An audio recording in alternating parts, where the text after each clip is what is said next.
Frau Präsidentin, geschätzte Kollegen! Allahu Akbar. Ashhadu an la ilaha illallah. Ashhadu anna Muhammadar Rasulullah. Hajja ala Salah. Hajja ala la Falah. Allahu Akbar. La ilaha illallah.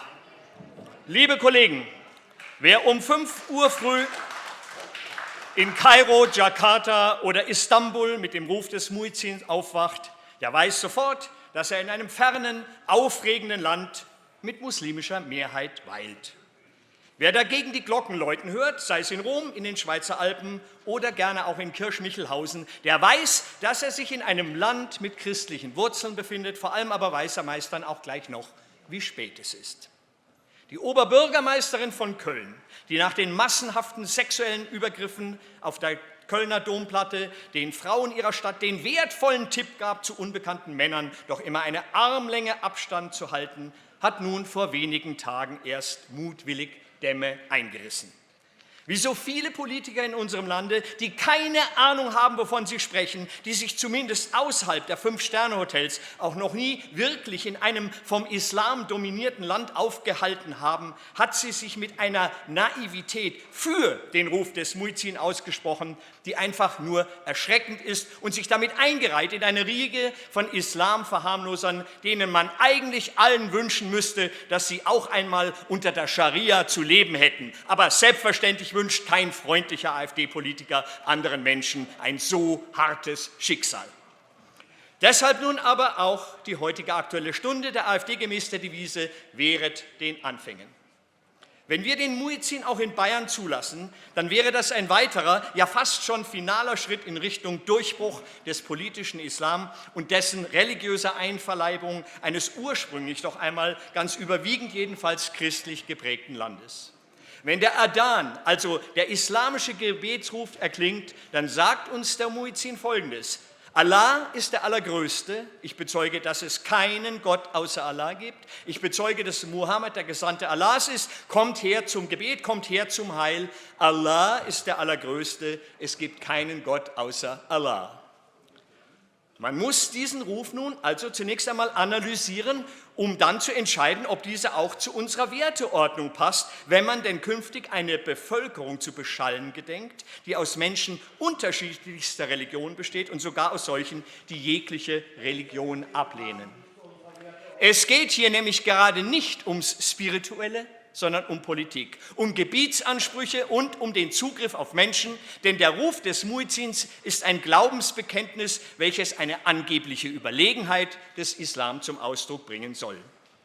Wo bleibt da nur die Toleranz, die stets von muslimischen Interessensvertretern in den eigenen Belangen gefordert wird, wenn es denn keinen Gott gibt außer Allah? Sprich, sprechen Sie doch den allen anderen von uns Angebeteten den Status ab und sagen, sie sind nur Götzen. Religiöse Freiheiten, liebe Kollegen, die ist im Islam nicht vorgesehen. Denn der Islam ist keine private Weltanschauung wie nach unserem freiheitlich-säkulären Verständnis das Christentum, sondern die einzige geistige, sittliche, rechtliche Grundlage einer für Muslime akzeptablen Gesellschaftsordnung. Wenn also unsere naiven Politiker im vorauseilenden Gehorsam glauben, doch nur die Vielfalt respektieren zu wollen, dabei aber eine Beschallung durch den Ruf einer Religion erlauben, unter deren Herrschaft Atheisten, Homosexuelle, Juden und Apostaten zumindest diskriminiert, oft gar mit dem Tode bedroht werden, dann ist das einfach nur billigste Anbiederei gepaart mit unglaublicher Dummheit. Wenn wir das aber auch in Bayern zulassen, dann verraten wir unsere eigenen Werte und werden so auch unser Ziel, Toleranz und Integration zu fördern, ganz sicherlich nicht erreichen. Mina Ahadi, die Vorsitzende des Zentralrats der Ex-Muslime, fordert in ihrem Brandbrief, sich dem Muezzin zu widersetzen, aufzustehen und zu protestieren. Und sie richtet sich dabei an alle Menschenrechtsorganisationen in Deutschland, an atheistische Organisationen, an Kirchenkritiker und Säkularisierungsbefürworter sowie an Frauen- und LGBTIQ-Verbände, kurz an all die Menschen, die definitiv unter Koran und Scharia zu leiden hätten und schon jetzt weltweit zu leiden haben. Selbst eine Muslima wie die nordrhein-westfälische Integrationsstaatssekretärin Serap Güller von der CSU hebt hervor, dass der Muezzinruf für die Religionsausübung nicht zwingend sei.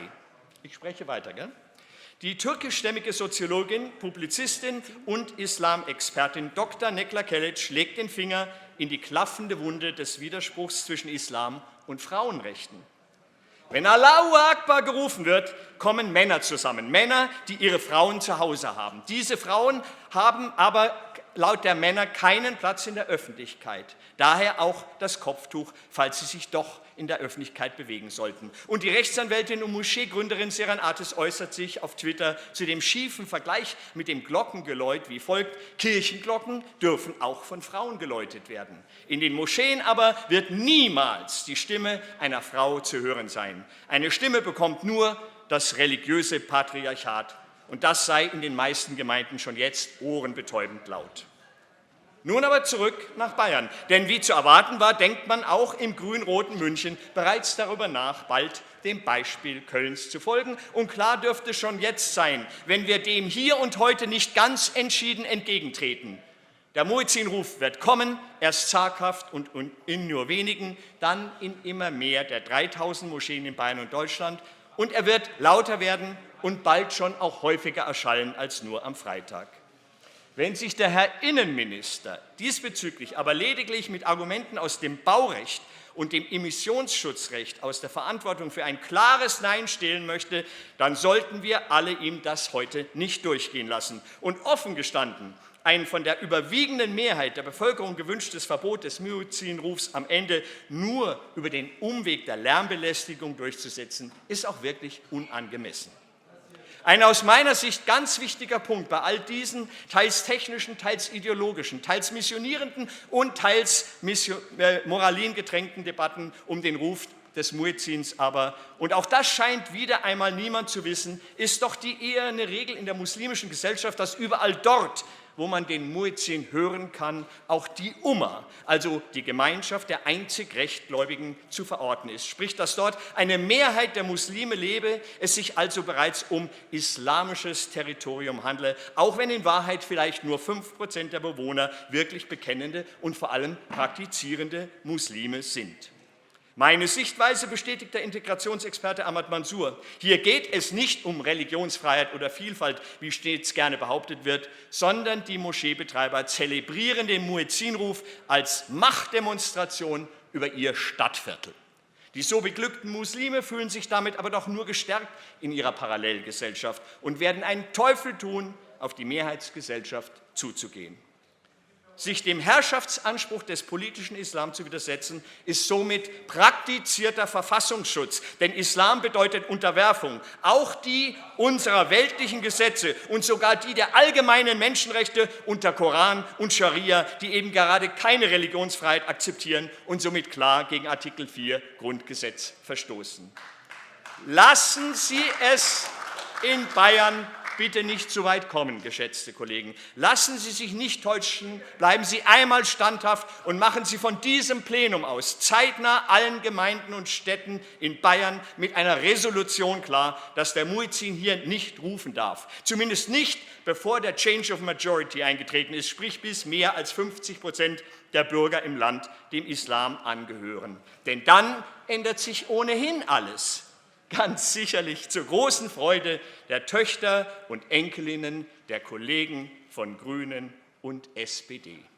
Bis dahin aber vertreten wir als AfD die Mehrheit der 76% der Bevölkerung in Deutschland, die einen Muezzinruf in unserem Lande nicht wünscht. Inshallah.